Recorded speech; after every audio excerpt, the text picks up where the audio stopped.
The poor girl from Tiger Bay who grew up to be an international star. The real Shirley Bassey.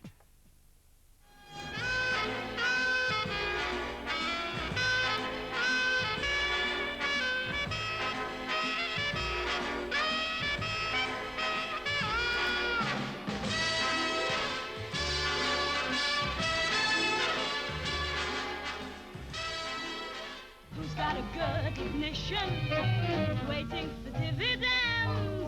Who wants to help me burn my candle? I'm for Shirley Bassey, an ambitious teenager blessed with a powerful voice, at the start of a 40-year career that will take her to the very highest level of international stardom. Hers will be a life filled with drama, played out to a soundtrack of love and loss. While it burns, what a fabulous flame! Bassey's story begins in Cardiff, then one of the world's busiest ports. Merchant ships from across the globe plied their trade here, servicing the booming coal industry. Some of the sailors docking in Cardiff saw a chance of a better life. Many met and married local girls. A unique mixed-race community grew up in a district known as Tiger Bay.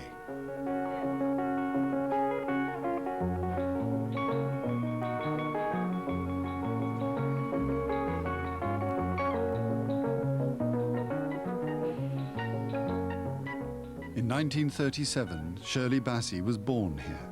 Her father Henry was a Nigerian sailor, and her mother Eliza was British and white. Shirley was the youngest of 7.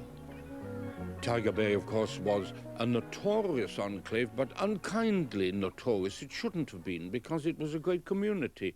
It had all sorts of nationalities there, but it also had a reputation for music, not just Welsh music, but music of so many other different nationalities, different ethnic groups, and I think that went deeply into Shirley's performances as she matured. Among the seamen that used to come into Tiger Bay in the docks were American seamen and black American seamen, and they would bring a lot of the records direct from America to Tiger Bay. So jiving and jitterbugging and all that was commonplace in Tiger Bay, as was a West African high life, calypso, all of that sort of. We had a wide range of music in the community. All of us were exposed to it, but Shirley had a natural, powerful voice. And she just wanted to sing. So she found places for herself to sing. And I think that was maybe a little dream that one day she would be discovered, which she was. She was shy about singing as a kid. She would, when they wanted her to sing in the family, she would sit underneath the table with the tablecloth pulled down so that she was out of sight. But she would sing then, but she didn't want to be seen singing. Music would provide Bassey's escape route, eventually. But her early years were hard. Tiger Bay had its own pecking order. Having an African father and white mother put Bassey near the bottom. No, my father's from Trinidad. No, my father's from Barbados. I said, oh, my father's from Nigeria. No, Bobo, man. You see my point? You had an inferiority complex if your father was African and not West Indian. You had an inferior complex if you were half-caste and had a thick lips and a flat nose. You know, this is true. There's this kind of tensions between how you look, how light-skinned you are, if you're darker skinned, if your hair is tight and nappy. She had a very complex about her hair, Shirley, you know, because she had very short hair. And that's when she went and had it straightened, it fell out. To try to break out of the stereotype, to try to break through everybody else's assumptions about what you're like, their prejudices, must have been enormously difficult. Add on top of that, you know, you're a working class girl, and really your destiny is fixed for you. She was flamboyant always wanted to be in the limelight. Selfish, very selfish. For the young Shirley Bassey, the only outlet was performing for pocket money in the pubs and working men's clubs of Tiger Bay. Oh, those Wabash Blues.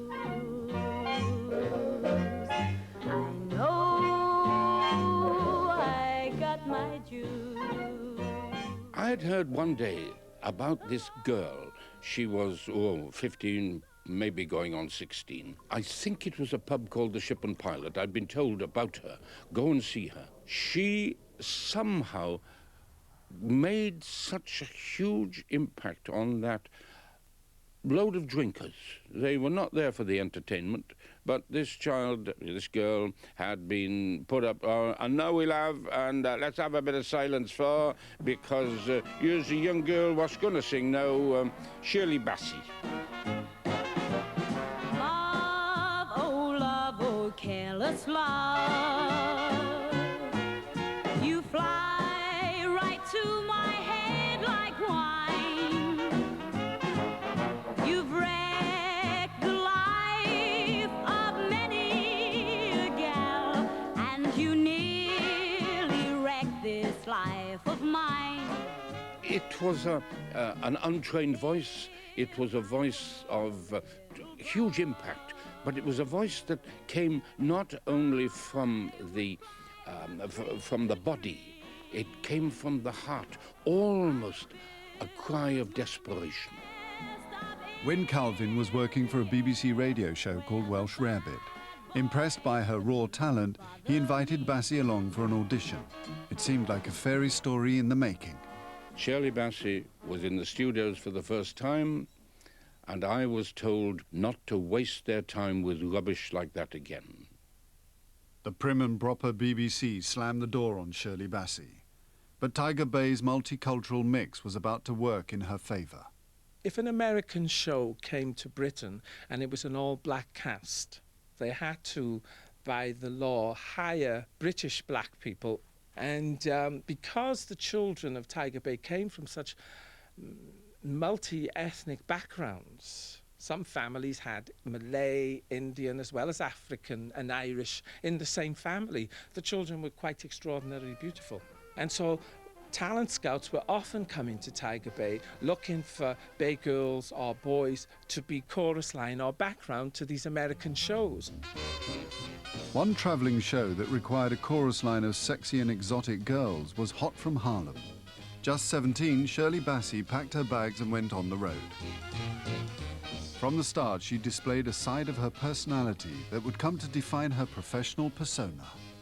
Jenny was boy dancer, she argued with, and very volatile, but that all come out in the singing, and you can imagine that she would have that sort of personality.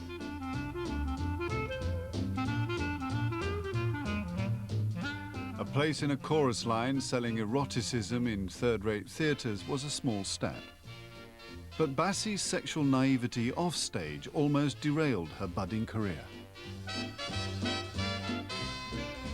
I saw her back in Cardiff after a while, and I said, "Oh, have you got a week out, love?" And she said, "No, I've come out of that show." But it was quite obvious by her figure why she had come out of the show, and that was the baby that was referred to for a long time afterwards as her sister. In September 1954, Sharon Bassey was born. Her father's identity has never been revealed. Bassey's singing career looked over before it had begun. She worked as a waitress in a Greek restaurant. I mean, she didn't just sit at home. And her mother looked after the baby, and Shirley was really happy, you know, working as a waitress, and she didn't really want to go back to the stage at all. But Ben Johnson, the dancer running Hot from Harlem, had a problem. He had been booked for a short season in the Channel Islands. He was having trouble finding a singer to fill the gaps between scene changes. Ben had to have a singer for the Jersey show. She was the best at that time that he knew of, and he just said, "Oh, you know, I must try and get hold of her." Well, I think my mother went round to her house. Shirley wasn't really interested in coming back, but Ben sent telegrams and pestered her, and she decided to return. But I think if he hadn't have done that, I don't think there would have been a Shirley Bassey. The man that had organised the Jersey show was struggling London agent Michael Sullivan. He wanted to see if Shirley had the potential he'd been told about. Sullivan was captivated by her raw ability and her sexual magnetism. After the show, he invited all the cast back to his hotel for drinks, and they all got up to go, and they left Shirley with him. And he talked to Shirley and said, "I'm going to make you a star." And suddenly she started to weep. She said afterwards, it was because for the first time in my life, I knew that here was someone I could trust who would make me a star. And they stood up, and he put his arms around her, and she was a very attractive, very sexy-looking girl. In his autobiography, Sullivan describes that night in Jersey as a passionate fling. That was the first and only time I made love to Shirley Bassey.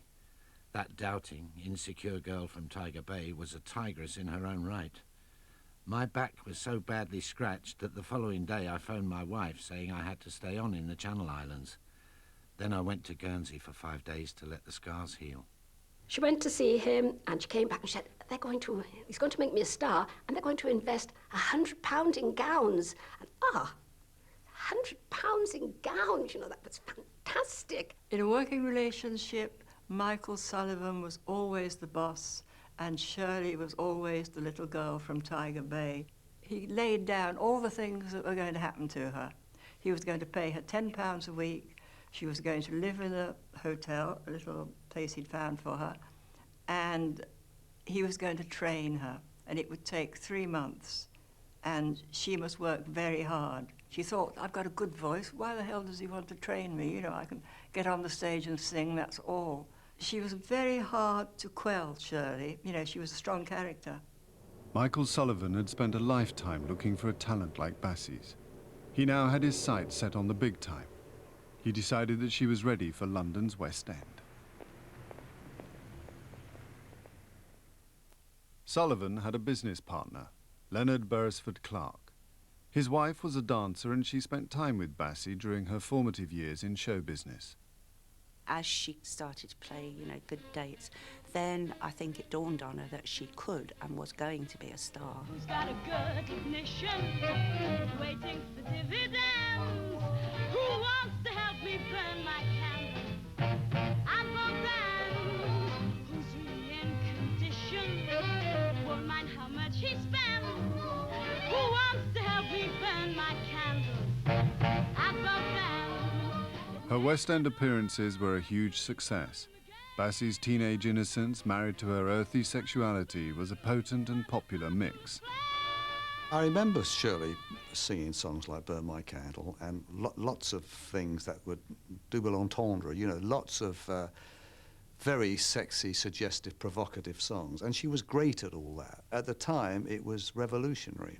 I mean, Burn My Candle was a very sexy song with a lot of innuendo, but the way she sang it, you couldn't be offended, because I mean, it was pretty near the bone, and the way she...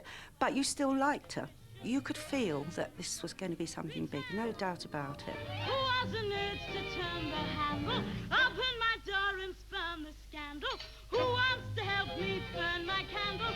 I fall down. Everything goes back to Mike Sullivan. It was him who moulded Shirley and made Shirley Bassey. I don't think she could have done it without him, but he couldn't have done it without her. They needed each other.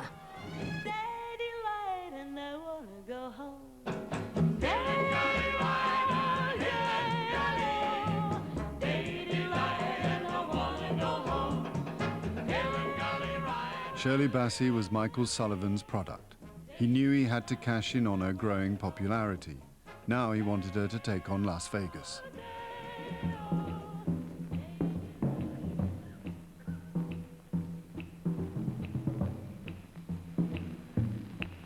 I've got you under my skin. Sammy Davis really liked Shirley Bassey. He was one of her big fans. Sammy was the one telling us all in the casino that this is a great singer. And Sammy had to talk to Shirley Bassey because she was acting like she could go anywhere she wanted. He had told her she could not sit by the swimming pool and she could not walk anywhere. It wasn't that she was colored, it's that she almost didn't know she was colored. in Vegas. And that would get her in trouble. As this one time, she sits at a 21 table, and a security guard is coming up behind her, and what they're going to do is just pick her up and put her out. And I come running around and grabbed the guy and said, hold it, hold it. She wanted to know what they would do. I said, they'll pick you up and throw you out in the street. She didn't believe it, but they would have.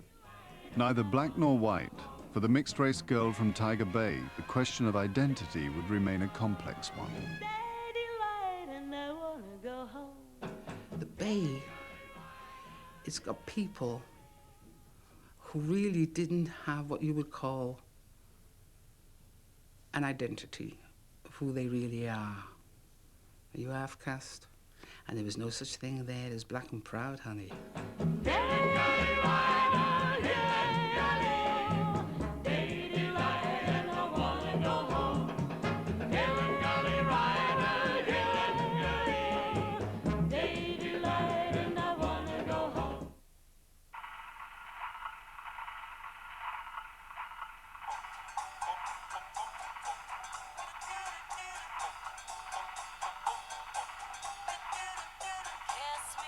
Shirley Bassey's first hit record, Kiss Me Honey Honey, was in 1957. She arrived on the scene just as the music business was entering a whole new era. In the mid and late 50s, you have dual releases on 45 and 78. And since Elvis Presley and the explosion of rock and roll marked the introduction of the concept of youth culture, for young people, the 45 is the big thing to have, and sales of 45s explode.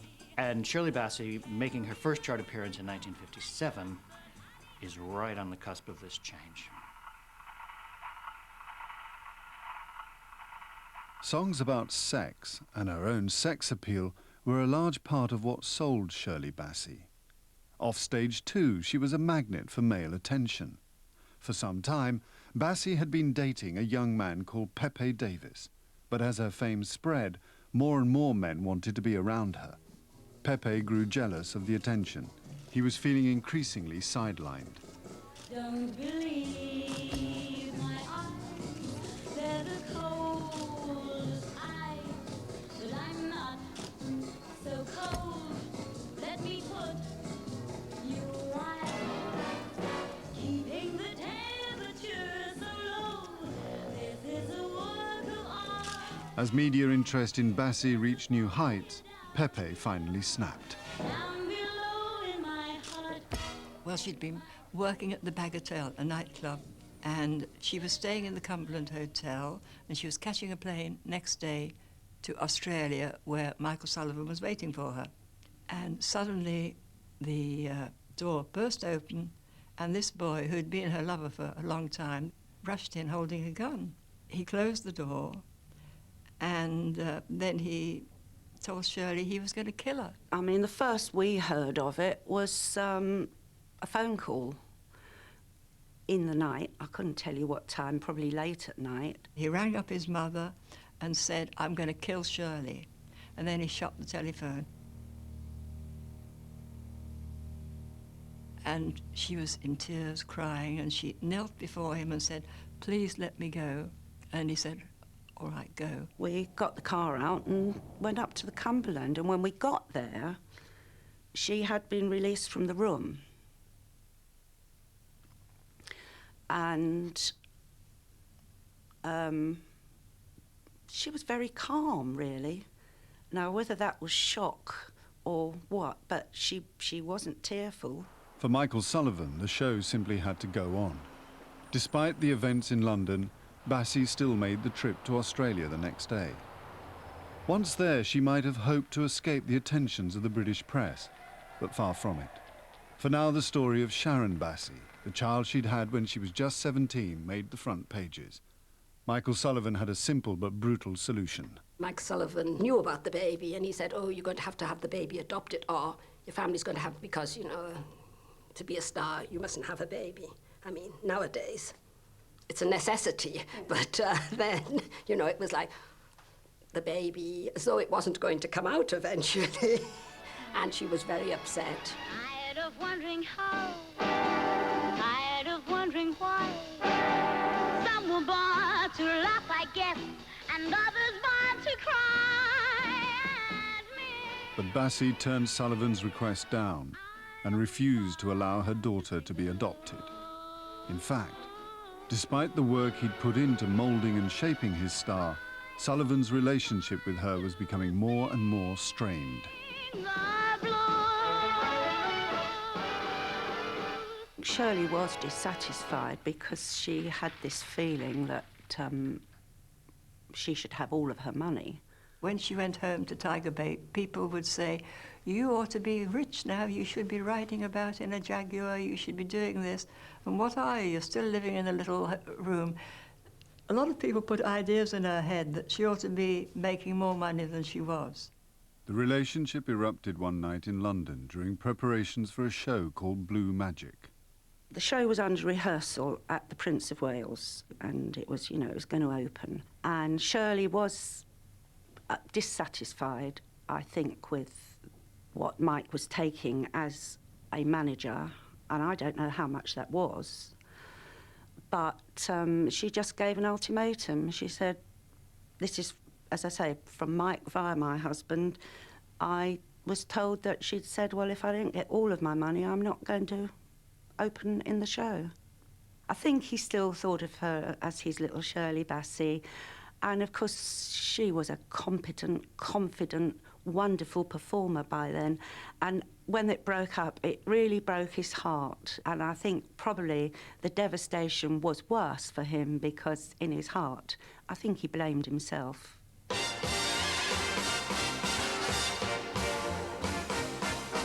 It's wonderful, it's marvelous, you should care for me. Shirley Bassey cut her ties with the man who had launched her. She was big business and there was no end of managers who wanted to add her name to their books. In an unlikely twist to her personal life, Shirley Bassey had now taken up with film director Kenneth Hume, who was openly gay. But to some of those close to her, he was seen as a bad influence. I never liked him, not from the first moment I met him. I had no regard for the way he took care of her, his attitude towards her and everything around him. He was just not the kind of person I had any feeling for whatsoever. He was basically unpleasant most of the time. Kenneth Hume was very, very theatrical. And my mother was a bit like Irene Handel, and when he came to my door in Dulwich Village and knocked on the door, she went, "Here, Jess," she said, "there's a man outside with bleeding makeup on." Despite his growing relationship with Bassey, Kenneth Hume could still be seen around the 60s gay circuit. And he used to take me to gay clubs, because I used to like a pose, and they was very elegant in Soho in the 60s, the gay clubs, with a little man on the piano in a white jacket playing the piano, very elegant. But he used to take me to these clubs because I was, sort of pretty boy then, and the fellas used to come round me like bees round a honey pot, and of course he had his pick. By this time, another London talent manager, Vic Lewis, was looking after Bassey's affairs and didn't take kindly to interference from her partner. Kenneth Hume was around a lot, to an extent that one time when she was opening at the Talk of the Town, she had a new dress that lit from the back, showed the whole of her shape to the front, and she didn't tell a soul. And of course, when I get to the Talk of the Town, I hear Kenneth Hume say, "Turn around, dear, turn around, come back, walk towards me," did all this kind of thing. And I blew my stack, because I said to Kenneth Hume, "I am her manager, I will tell her what I want." I said, "If you don't throw this man out of the theatre, I'll pull Shirley Bassey out." I still think the best thing that I ever did was to get her a call with Nelson Riddle. What Now My Love that he did for Shirley was a sensational backing, that kind of bolero kind of thing. And this shot her all over the world. What now, my love, now that you've left me, how can I live through another another day, watching my dreams turn into ashes and my hope. Everywhere you went, everything was, what now, my love? Shirley? Applause, applause for what now, my love, you know. And that was her big, I think that was the thing that made her the most. In 1961, Shirley Bassey and Kenneth Hume were married. Although Hume had no experience of looking after a big-name act, he'd become more and more involved in her professional life. He took over as her manager and set out to create a diva. He promised her that he'd make her a very rich woman, quite differently to Michael, who never gave her a compliment unless it was absolutely genuinely right. He covered her with, you know, how lovely she was, how wonderful she was. I think Kenneth did a lot of harm. I think he was a sort of one of these Svengali characters who said, when you wake up every morning, look into the mirror and say, I'm a star. That was Kenneth's thing. Towards the end of 1963, Shirley Bassey gave birth to her second daughter, Samantha. On the surface, a happy event, but controversy over the identity of Samantha's father would soon create turmoil in Bassey's personal life. Her career too was set for another dramatic turn.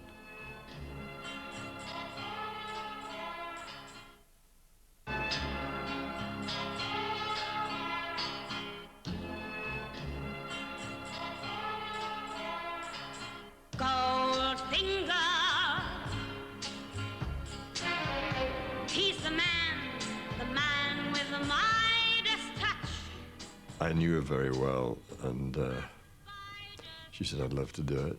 So, and she didn't know anything about it. She said, what's Goldfinger? I said, it's a villain, Shirley. He's the villain of the piece. You're singing about a bad guy. Beckons you to enter his web of sin, but don't go in. She had a terrific range, and a very powerful singer. And Robert Brownjohn designed the titles, and I'd seen some of the titles, his images all of gold and whatever, hands and bodies and all that in gold. So it was kind of over the top and bizarre, which was great. And Shirley could be over the top and bizarre too, you know. So it was a good marriage.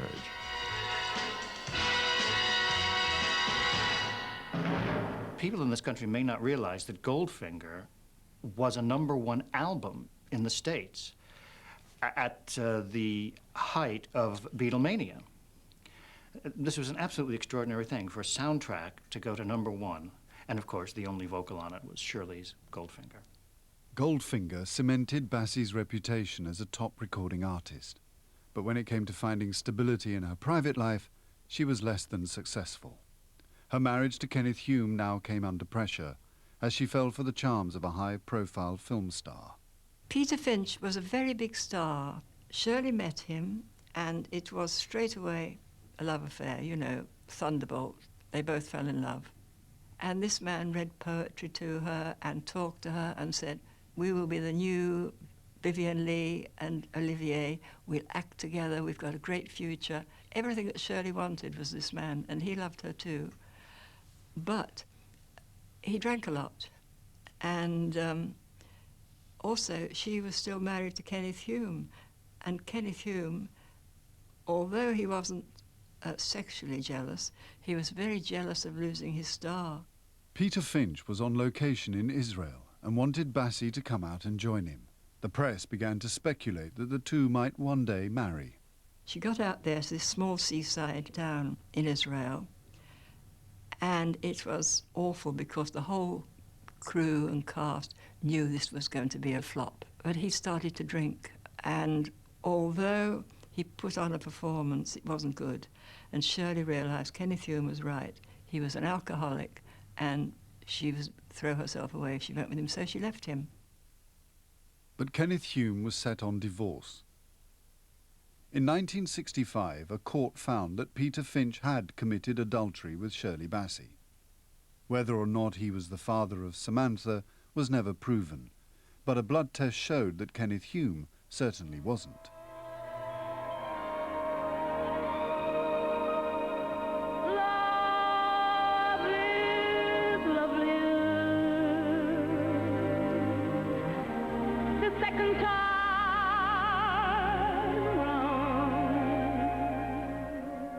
And then just months after her divorce came a bizarre twist in the marital saga.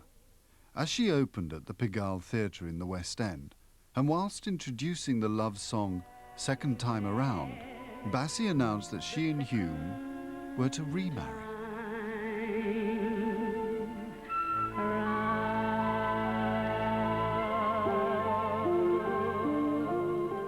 Well, surely you spend half your life travelling from one part of the world to another. Do you ever get the feeling that you'd like to settle down and live in one place for keeps? No, I like traveling. I love it. You know, if I ever gave up singing, then I would love to travel to all the places that I haven't been to and catch up on my reading. And when we used to go to Cardiff, we used to pass her mother's house. So I used to say, Shirley, just pull over and go and see Mum.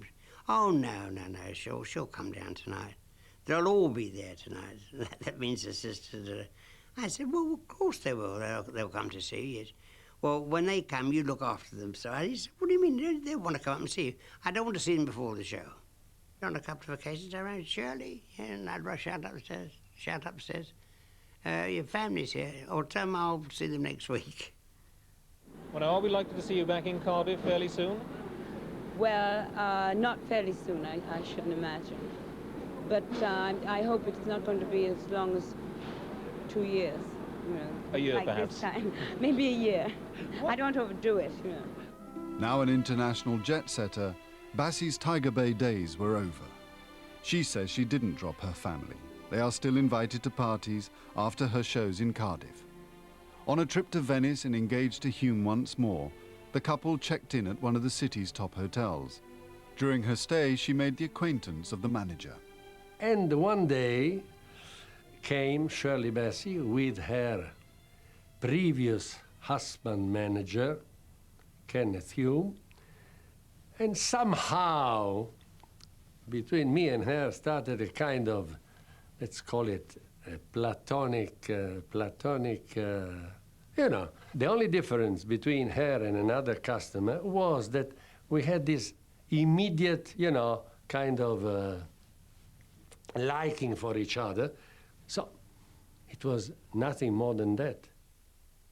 A year later, Kenneth Hume was dead from an overdose of sleeping tablets. Although it was known that he had been suffering from depression, the inquest returned a verdict of accidental death. I don't know if he committed suicide or whatever. The reason they were in Venice that occasion was a last attempt to save the marriage, okay? Which obviously didn't succeed. Bassey's romance with Novak now blossomed and led ultimately to marriage. As with Kenneth Hume, Novak also became her manager. When Sergio came in, that was fine, and after that, she seemed much happier, and I think it was very good for her. Brought a lot of discipline, adored her, looked after her. I must say, without being, you know, conceited, that I did a very good job because I changed things from this to this, and all of a sudden, everything changed, you know.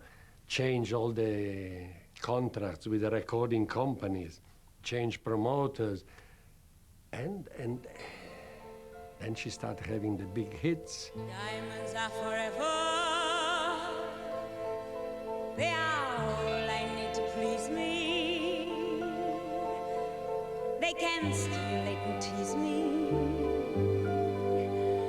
They won't leave in the night. I've no fear that they might desert me. Well, Diamonds Forever was a song that John Barry and I wrote for it. You know, it had Shirley Bassey written all over it. You know, it's that kind of song. But the producer, Harry Saltzman, didn't like it. And it was a very touch-and-go thing as to whether that would go in the movie or not. He thought it was too provocative. He said it's too sexy.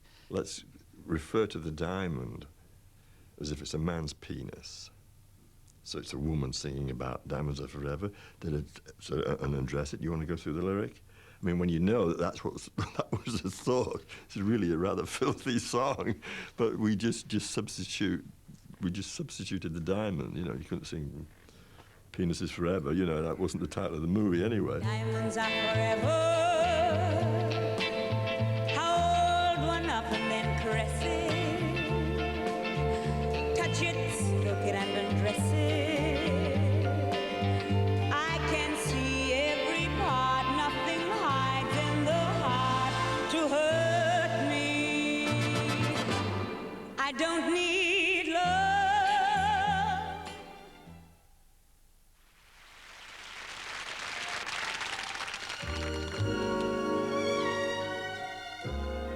Christmas 1971, and Shirley Bassey receives one of television's greatest accolades. They asked me how I knew my true love was true.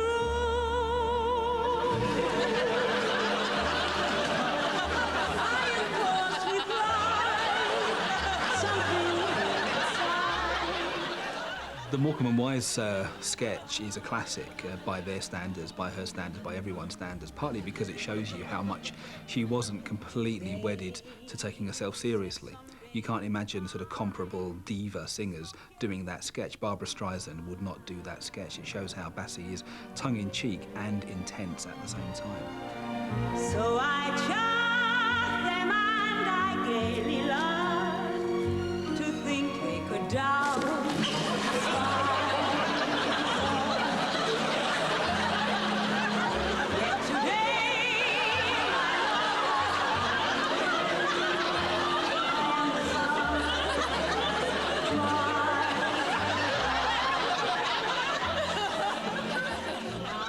She hated rehearsal. So what happened? She had to do a new album. Obviously 12 songs, but you have to record at least 18, something like that, because, you know, then you take out, you have to put in. Take 1, take 2, take 3, take 4, and you could see her inside taking this sheet of music. I had enough with this. Bring the next one. But Shirley, I don't like it.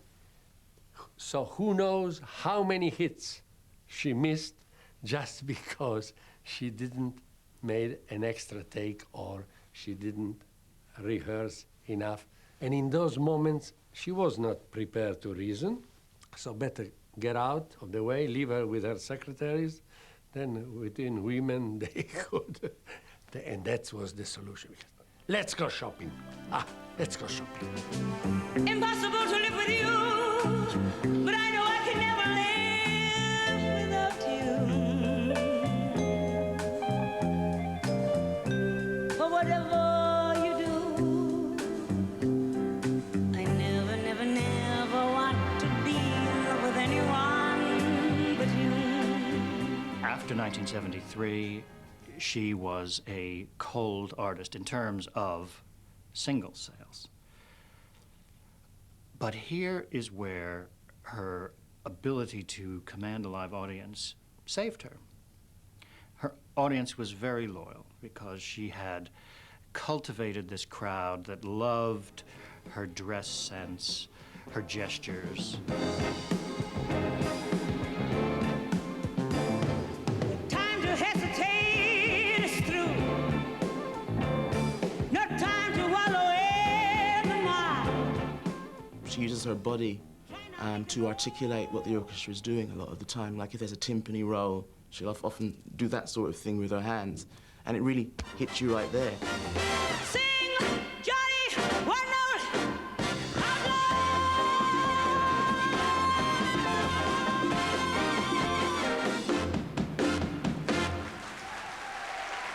Her performances are absolutely natural. They stem from the heart as well as the body. The voice is phenomenal. It is a leather larynx that has lasted wonderfully well. You don't care no more. You don't care no more. You just don't care no more.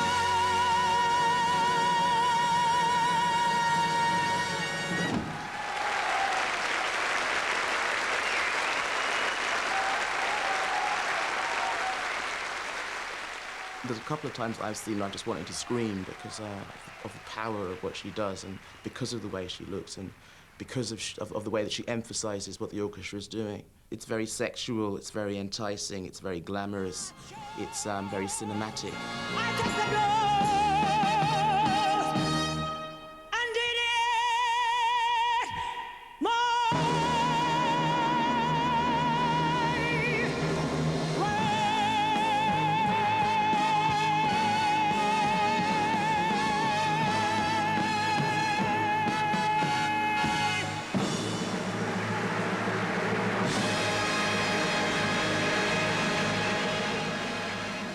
The 70s seemed to bring years of happy marriage and one of the more settled periods in her private life.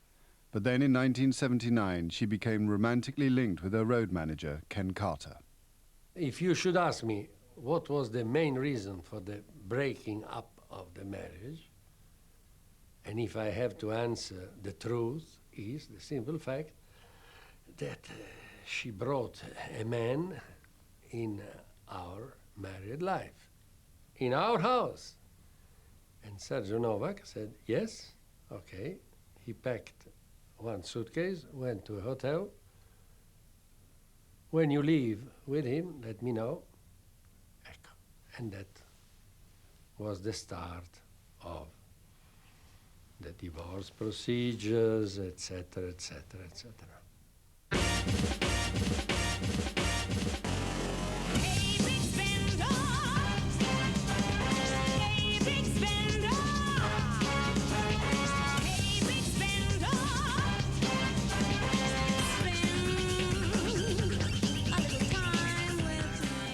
Her second marriage was over.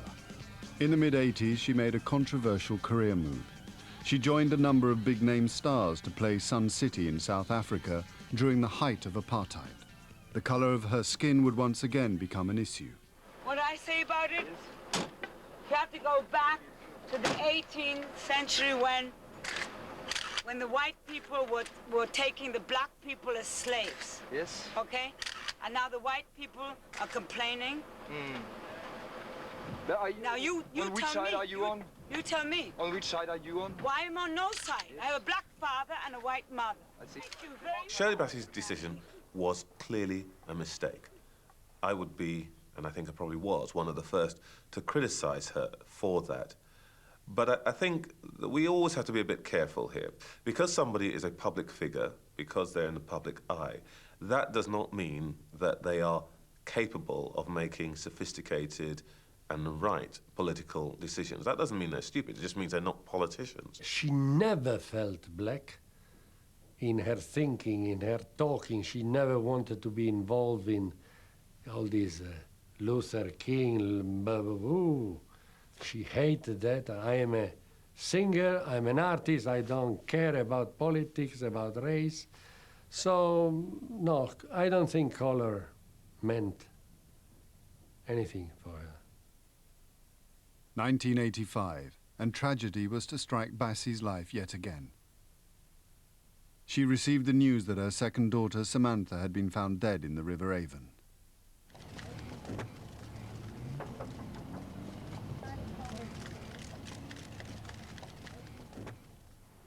I know that she suffered when the youngest one, Samantha, at least I still don't know if it was an accident, it was a suicide, what it was.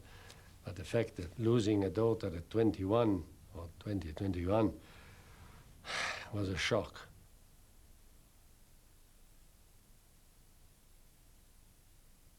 Shirley had been taught that the show must always go on. But the shock of her daughter's premature death would prove too much, even for her. She'd walked out on stage in Australia and doing a concert, sung for a few bars, and then the voice completely cut out, and she came back about 3 times and tried to get it right, and in the end had to give up. There were a few things that she had been doing wrong, and of course, when you get something psychological really upsetting you, anything slightly wrong with the way you're producing your voice can end up in disaster.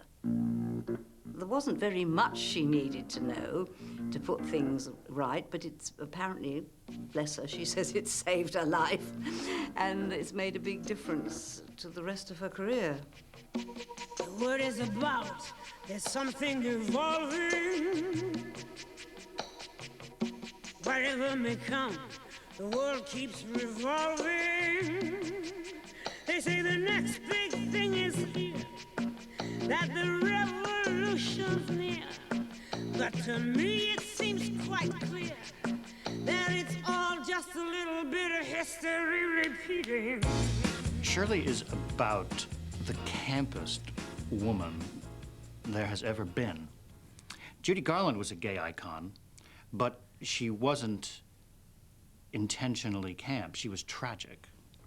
But during the era of gay liberation and people coming out and so forth, Shirley is a more suitable figure in a way because she's coming out. Let's face it, she's as out as anyone can be. Gay men have always tapped into excessive female performance, have always relished that love of melodrama, that love of excess. She's not so much over the top, but she doesn't really know where the top is. She doesn't believe in the top. She just keeps on going.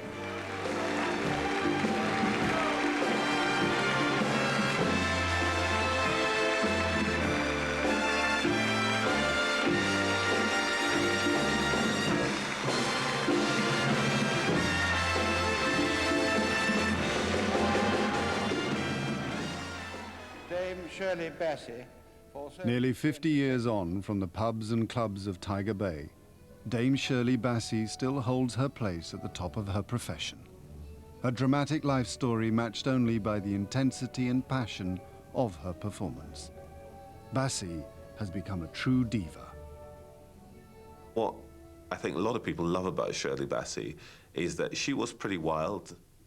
You know, she's got a ferocious temper and all those kinds of things, but at some level she's also the queen mother of British show business. So she's somebody who's gained respect without ever being completely boringly respectable. If I take into consideration those 12 years, in spite of these up and down, the dramas, it was a great experience and a great part of my life. When you're in her company, especially when you see her on the stage, you feel you know her, and yet you can't get close to her. There's something about Shirley Bassey that is mysterious, and I think untouchable as well. Where do I begin to tell the story of how great love can be? The sweet love story that is older than the sea. The simple truth about the love he brings to me. Where do I start?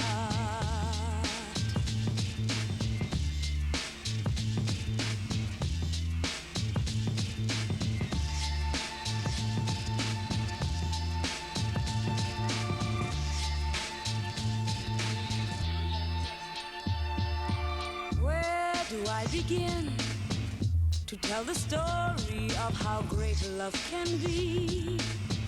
The sweet love story that is older than the sea. The simple truth about the love he brings to me. Where do I start?